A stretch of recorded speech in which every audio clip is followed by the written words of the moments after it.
Hi everyone, welcome to Agent Talk. The podcast where we discuss topics with tackling with real estate agents nationwide.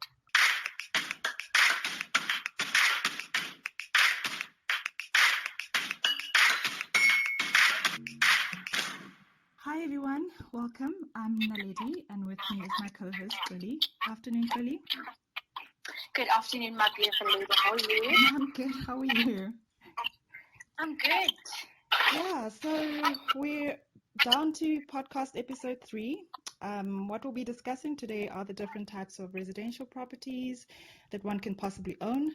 Now we all know there are quite a few of them, but today we'll be mainly focusing on two, the most common ones, and that is your freehold title properties as well as your sectional title properties. I will be handing over to Xoli now. Xoli is going to introduce us to our guest today. Xoli? Okay, yes. Hi everyone. Thank you for coming back for yet another episode.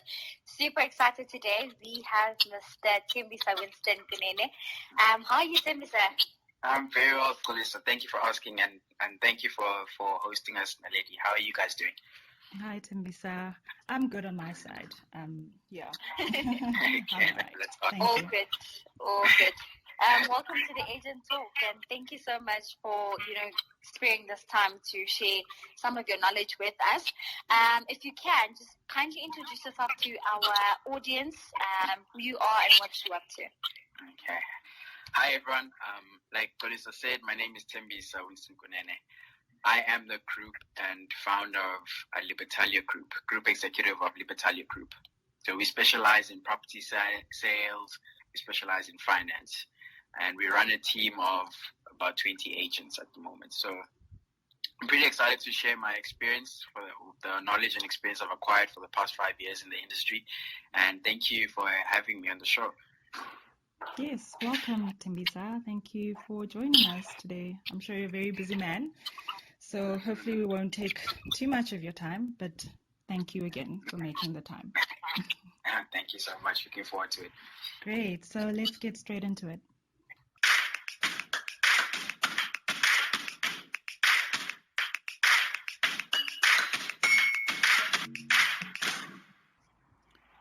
Okay, so we all know that South Africa is currently in a buyer's market, right? And what we're seeing currently is that more and more sellers are being forced to sell or lower their prices due to economic or political factors, obviously resulting in an overflow or oversupply of properties on sale at the moment.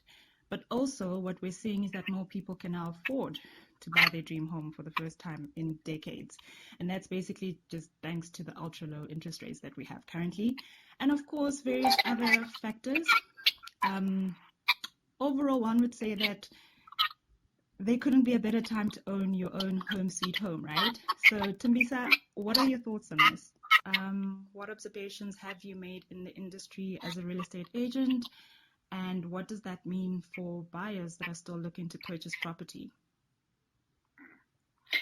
That's such a great question. I actually, there's so much that has been happening within the industry since the pandemic has occurred. And I think in this situation, we have two types of consumers, right? We have those that fear what could happen in the near future, and we have those that take the opportunities. So how the interest rate actually works is the South African Reserve Bank issues a drop in interest rates just to regulate the economy because of what it's going through.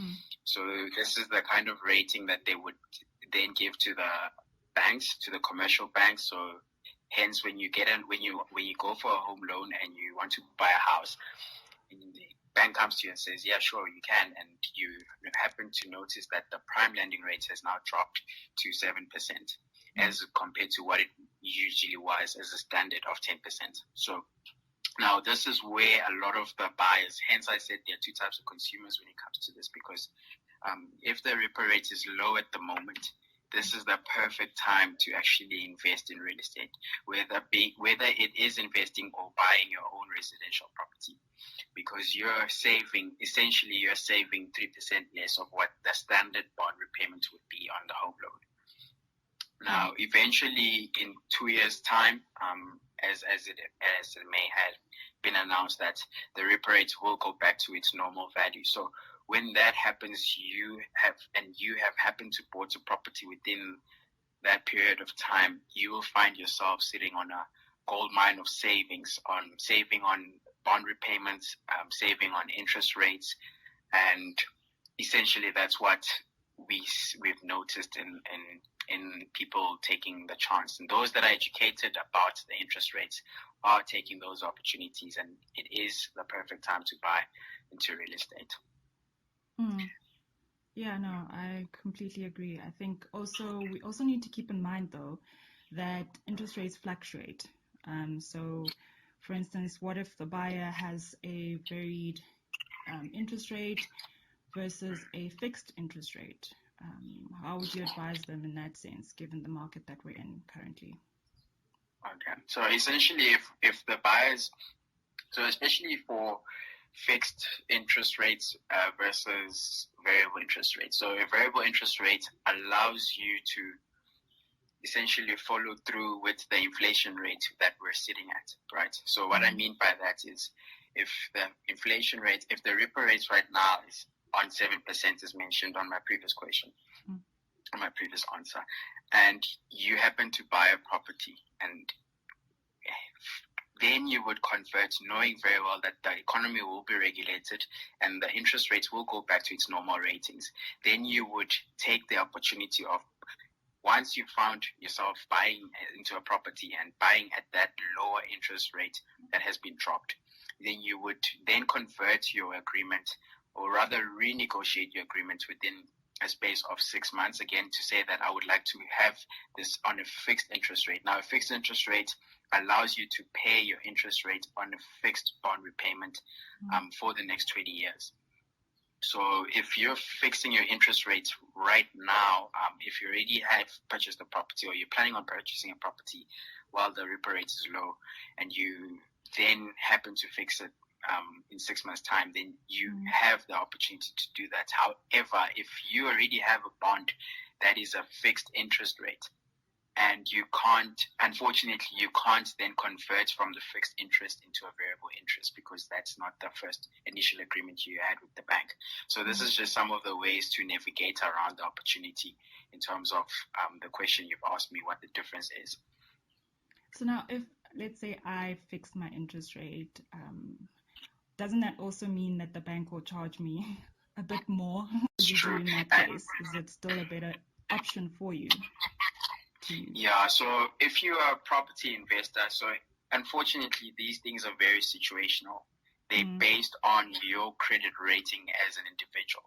So if you already have 3 properties already that you've invested in as a property investor, and you go and you renegotiate with the bank, there's a less risk really for them, because you've shown them a credit history of your bond repayments, your portfolio of properties that you've built over time. So essentially, it does become a win-win when you renegotiate with the banks.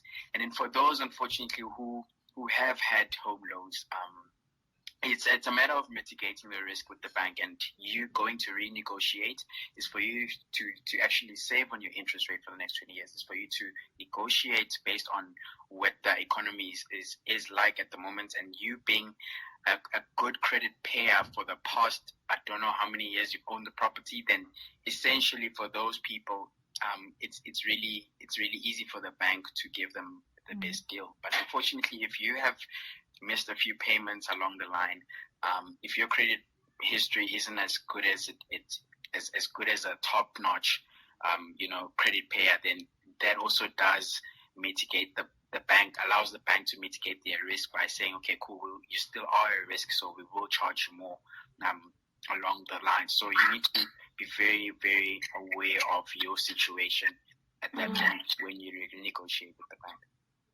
Yeah. Thembisa, if I can just add there with what you just mentioned, you come across different clients and you pre-qualify your clients. Here's a buyer, they want to purchase, and they're ready, and you pre-qualify them, And then the banks just come back and they say, we're not going to give that person a home loan. And you check, this person is earning like 30,000 rands or 50,000 rands, but the bank will still not give them finance to purchase property or to add on to their investment portfolio in light of the current interest rates that we have. You know, so with what you're saying, expert advice and essentially going back to your agent, going back to your banker and trying to find all the relevant information on how you can, I don't know, mitigate the risk like you've said, so that even when the banks look at your request for your home loan grant, even if it's for your first property or your fifth property, they still get to see the particular things that they will be looking at. Because I think we had this conversation with a property investor of mine like yesterday. Banks don't know you. They only see what's on paper, and that's how they judge you as a person and your finances and how they're going to essentially finance anything that you want to do. So on paper, you need to understand how to tweak your finances to That's such a great point. I'm so glad that you raised that, Xoliswa. Essentially, so what some of the people need to understand, right, is affordability is great. It's a great thing. It's a bonus, as well as getting a high salary and having to pay for a few expenses, and you have that cash flow remaining, which is something that you can leverage when you negotiate or when you ask the bank to give you a home loan. But there's just that one thing, and unfortunately, like it works in this is economics, right? Like how it works in a school, right? It's algorithm. So how the bank trusts an individual, the same way of how a university would trust an individual, is based on the behavior, the algorithm of the outcome that your efforts have provided within that specific topic that we're related to. So the reason why I compare it to university and school and whatnot is if you're in grade 1 and you go all the way to grade 12 and you've consistently been getting good grades, that test for you to get into university, they need to assess that the reports that you've aligned with yourself for the past 12 odd years of being in school, right? So it's the same thing with the bank. So when they look at algorithm, and for them to mitigate their risk, they need to see how you've been spending that 30,000 rand. You can get 30,000 rand, yes, but what is your algorithm saying about the 30,000 rand? You've missed a few payments, and previously you've gone into wrong financial decisions. How are we going to trust this person, even if we do see that 30,000 rand? But what about these two or few particular problems that this person has faced before? How can we mitigate security in terms of financial borrowing? So so it's a great thing to do. Hence I said it's very situational in terms of your algorithm. You need to make sure that when you present an offer to the bank and you submit all your credit history, your credit behavior, your credit profile, it all needs to align. Yeah. So the best choice ultimately depends on your particular individual situation. Yeah. Right. Yes, okay. Very much so. Your probability is high if you're earning a certain amount. Your probability is also high if you have missed a few payments, but you've had a settlement letter from a specific. Let's say, for example, you missed payments on an MTN contract, but you settled that contract. So your probability now of the bank saying, okay, cool, we'll give this person a chance because you've fixed those mistakes. So essentially it does go back to, yes, Naledi, it does go back to the individual and how they've managed to process the whole algorithm of their financial behavior. Thank you, Thembisa. Thank you. I think that question was answered brilliantly. So if we can just move on to the next question that we have. So today we'll be using the Nedbank's buyer's guide to unpack this topic further. And in light of everything that we've obviously stated, we often come across potential buyers looking to purchase property without enough information on what this process entails. So briefly, before we go into the types of ownerships, what would you say are some of the things that a potential buyer needs to consider when purchasing property? So thank you for asking that question, Xoliswa. It's such a great question, and I think it's very important for our buyers and our viewers out there to take note of these, but they would need to so first of all, you need to know who you're dealing with in terms of the estate agent, especially because they are the ones that facilitate the whole process of buying properties. You need to find yourself you need to build a relationship with a reputable or trusted estate agent who will give you enough information about the property that you acquire, because they know essentially the market conditions, the future of property, as well as the overall performance of a comparable average sale in that area. So that's information that it would be difficult as an individual to find unless you get an expert to explain it to you. So that would be the first step, is to find a reputable and trusted estate agent to list you. And then the secondly is you would need to look out for as a buyer, you would need to look out for the calculations. So costs. When it comes to real estate, especially investing, being an impulsive buyer will not work for you, especially when you go into a home loan agreement with the bank. You need to know that you're committing yourself to a 20-year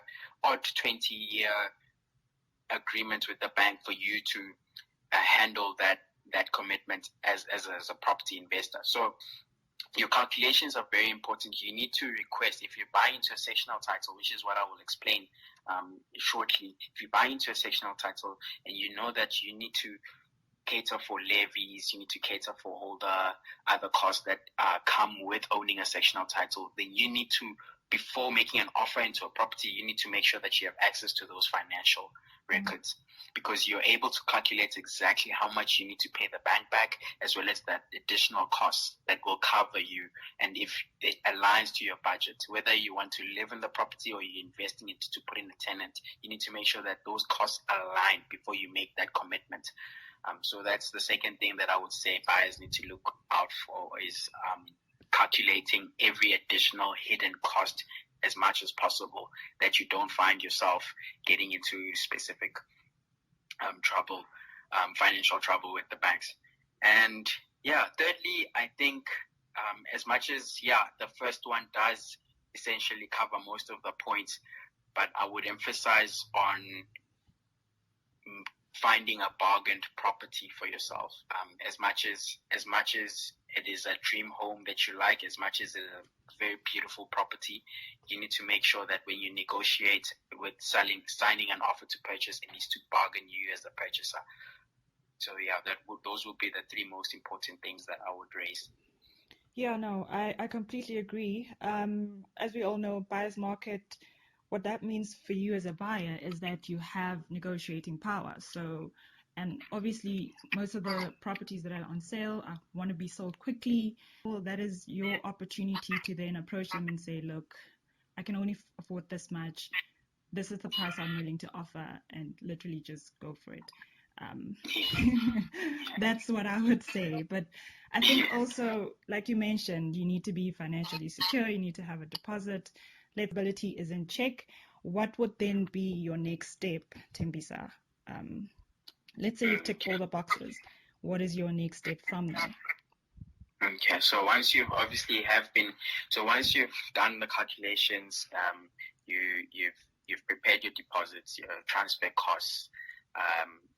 Which is what the agent would have explained to you by then, is to prepare for your transfer costs, your deposits, your affordability in terms of how much percentage would you qualify for equivalence to the purchase price.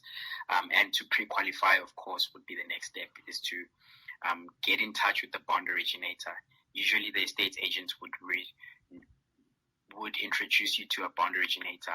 Essentially, if you are buying directly from a seller, then you would go onto a website and just Google bond originators. You'd come across quite a few in the industry that would assist you with pre-qualifications. So a pre-qualification just prepares the buyer to know exactly how much they are budgeted for.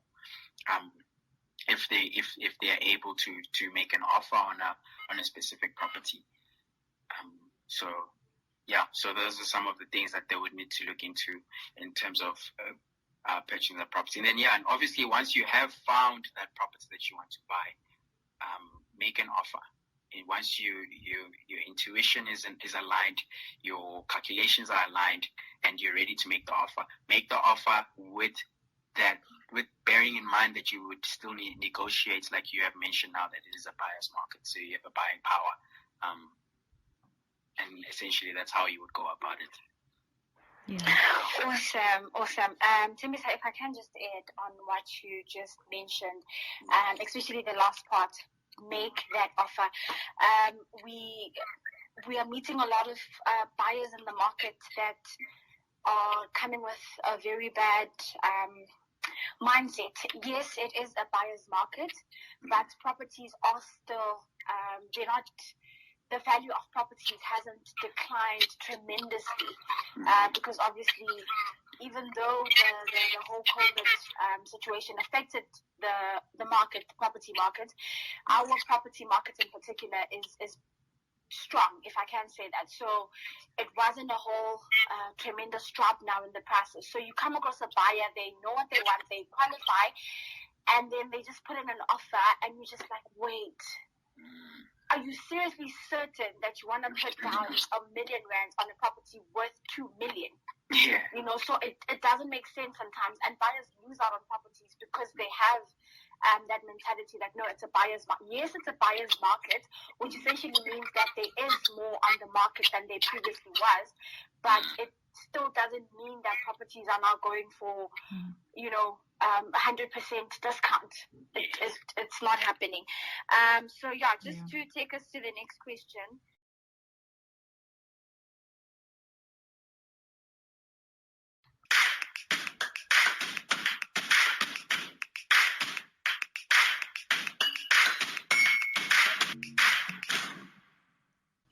Okay, so it is quite evident that, one does need sufficient knowledge on the options available in their home buying process. So, Mr. Kunene, could you please kindly elaborate on the types of ownerships, and how does a buyer go around evaluating which type of property that would work best for them? Yeah, so that's a great question. Thank you for asking that. Excuse me. So we've got two types of property ownership, which is one, which I mentioned earlier, is sectional title, and then the second one is called a freehold title. So I'm just going to elaborate on the difference between the two. So a sectional title essentially is a unit. So it's a unit that you will own that forms part of a complex, a complex or a community owned section. So you have full or exclusive use of the common property areas. So essentially, that's what a sectional title is. And then looking at a freehold title, it's a type of property that you fully own and you're fully responsible for the property that you buy. So in terms of the cost that it comes with would be homeowners insurance, municipal rates and taxes, water, sewage, refuse removal, and electricity, which are solely your responsibility.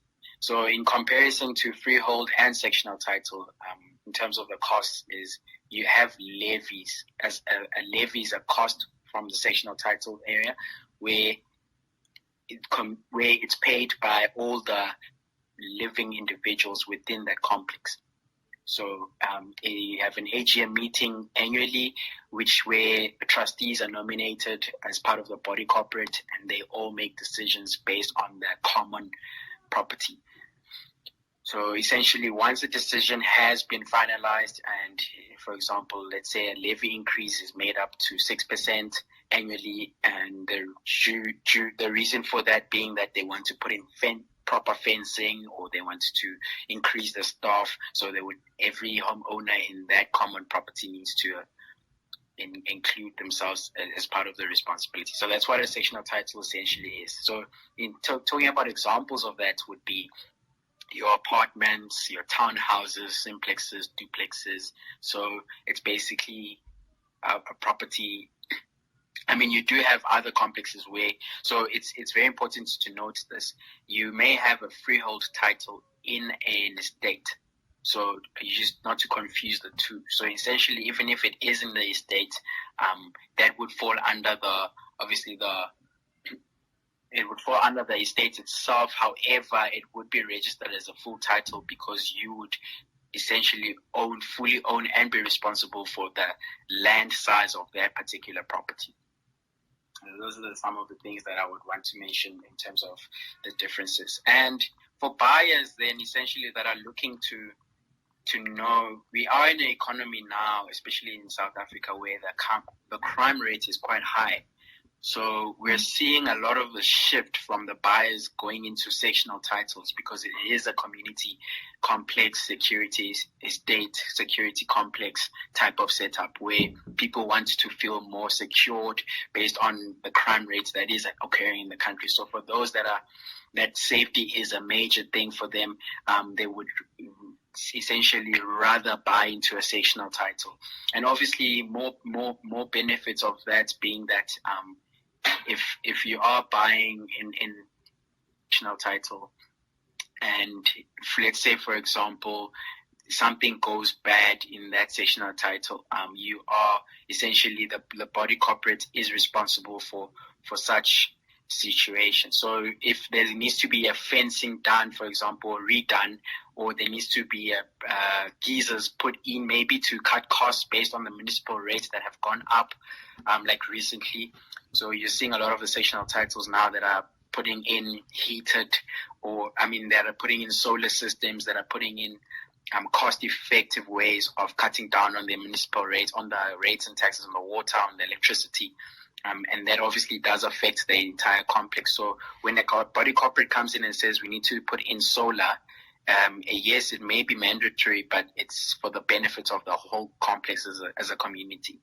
So you would essentially not have to worry about such things in terms of taking up full responsibility for the differences in sectional title and full title. Whereas if it was a full title, you would be responsible for the entire cost, for the entire risk, for the entire responsibility of maintaining that property. So those are some of the things that you would really relate to. But not to say that freeholds are a negative or are not the favorable option. We do have types of people who necessarily do not prefer to stay in a complex, in a complex or in a community-related complex, based on the fact that, noise, peace of mind. So some people prefer peace rather than security. So peace of mind, not necessarily being obligated to do something specific to your own property that you've purchased based on the terms and conditions that were concluded during an annual general meeting, which would occur in a sectional title. So those would be some of the benefits, and as well as space. You have a lot of space when you have a freehold title, essentially because of in a complex, it's all gathered together, and you all have an exclusive use of an area. For example, if you want to build a swimming pool on your property, you can do that on a freehold title. However, if you're in a sectional title and it doesn't have a swimming pool, or it does have a swimming pool but it's used by the whole complex, essentially you can't do much really about that. So it gives you rather full independence when you do have a freehold title. And if you have a large family, of course, it's much better to also buy into a freehold title because you can always build additional units like flatlets. If you have a bigger family, or you want, maybe, for example, your grandmother or grandfather needs to stay with you, they would live in the back room. Or if there's a helper or domestic workers that need to live in the property, they would stay in the back room. Whereas when it comes to a sectional title, you're limited to that because of the number of individuals that are allowed inside a property. Usually it goes up to 5 or 4 people, depending on the number of rooms that we're talking about. So those are some of the things that you would need to consider. And of course, lastly, I would mention the modern way of how properties have now, because we have a lot of people that are moving into the cities. We have infrastructure coming up. We have more property developers coming up. So essentially it's cheaper and better, and we have a lot of first-time buyers coming in the industry as well, which is also a benefit for them to essentially, especially when starting in the new career, it's better for them to live in a sectional title because of it's the age of the property. We're looking at the age of the property in terms of developments. A sectional title is most likely to be newer than a full freehold title, as a freehold title could be a property that was built 20 years ago. So those are some of the things that you look at. And essentially, when you're taking over a freehold title from an owner who hasn't necessarily been taking care of their property, you would now take over all those responsibilities. Could be roof leakages, damps, and just the general condition of the property itself. And when it comes to sectional titles, because you have a levy, which is a responsibility from the body corporate to take care of that complex, to repaint, to take care of any roof leaks, essentially anything affecting the property. So those are some of the things that you would consider. And then in terms of agreement, so I know with freehold property titles, you are buying the building and the land that it's built on, right? So the agreement that you use for a freehold property versus a sectional title property, are those the same? Like, what does one have to look out for in that sense? Okay, so if this is where the importance of using a reputable estate agent to assist you comes in, because when you're buying into a freehold title, you need to make sure that you sign an offer to purchase that is subject to freehold titles.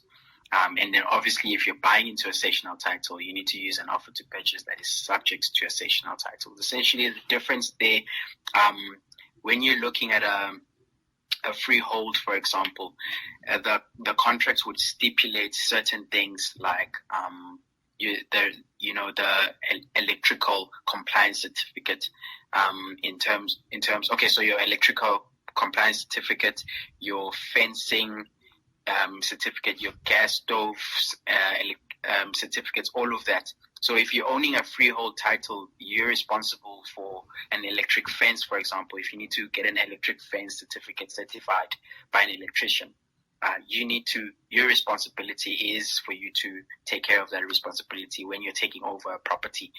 But if you're buying into a sectional title and you're making an offer to purchase on a sectional title, that clause is not necessarily aligned to the buyer, because the body corporate would take care of the fencing or that because it's common use, so it's common property. So essentially, the fence around the property that you're buying into in a sectional title, you would not be responsible to renew or get an electrician to certify a new one in terms of that. So those are the clauses that are inserted in the offer to purchases that you would need to look out for, and so forth. Okay. Well, I think for me, it's the sense of security when it comes to sectional title properties. I don't know about you guys. I don't know whether you've managed to experience both sides, but that for me is number one, especially in South Africa, for obvious reasons. Well, I totally agree with you. I mean, I grew up in a freehold title. That's where I grew up. But essentially, when I started going out there, becoming an adult, and experiencing all of those things, I realized that a sectional title is definitely the way to go in terms of looking at the future, especially when you're considering security, when you're considering the problems that come with owning a property. You'd rather want to have a few problems to deal with, especially internal problems, such as maybe your the condition of your property, or your tiling, or your repainting. Those are the minor things that you would really, really fathom to take over as a responsibility. So I think that sounds more favorable and more attractive than owning a sectional title, a full title, where you are responsible for absolutely everything. If the government come today and say, we want to put a servitude on your property, this is just examples, you would essentially lose your property, most of your property, and you would have to either find a place to stay, or, it does come with a benefit. You'd be compensated for that, but those are some of the risks that a lot of full title owners have experienced over time. So I think, I would agree with you. It's much better to go for the sectional title. Yeah, and then just to add to that, also have the body corporate rules that you need to adhere to when it comes to sectional titles, and the homeowners association's rules to hold you accountable. And this is if you own a full title or freehold property. So so the options are there for everyone. I suppose you just need to contact your agent, and don't approach your agent and say, I want to buy a property. You need to be a bit more specific. You need to tell them you actually want to buy a full title property or a sectional title, and then within those specific ownership types, you then need to say whether or not you want a townhouse, etc., clusters, etc. Very important. Yeah. And just to add, Naledi and Thembisa, I think you guys have elaborated on a lot, and our audience hopefully got a lot of information from today. Obviously, there are other types of ownership. I think we did state this when we started, but today we were using the Nedbank Buyer's Guide in particular, just to focus on the most common for our potential buyers in the future. And if you still want to maybe know about other forms of property ownerships, feel free to send us an email, and we can elaborate on that. Yes, absolutely. Yeah. So as you can see, ladies and gentlemen, you have options. The two options that are available, or rather stipulated in the guide, are your sectional title properties as well as your freehold title properties. The guide clearly states and provides you with tips in terms of what you should look out for and what you need to take into account. You can access that information by going to the Hire an Agent Instagram page. It will give you a short breakdown of everything on that and how to choose the right one. I think also in addition to that, Thembisa will be one of the first 20 agents to be added to our website as well. So if you need any assistance or clarity on this, whether you're looking to buy a freehold house or a property in a sectional title scheme, you will be able to find him there by simply submitting a request to book him.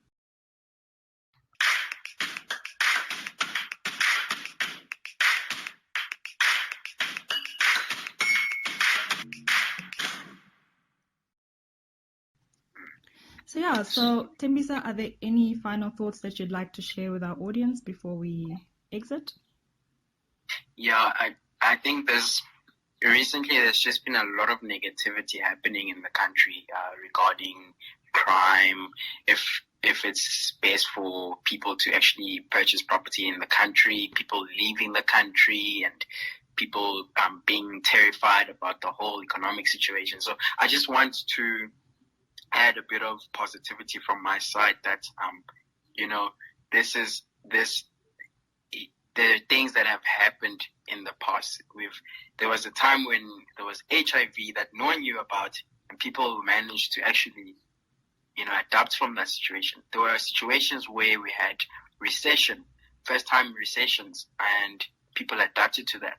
So these are some of the things that just come in economies. And because we're in property, I want people to be aware of the gold mine that we're sitting at.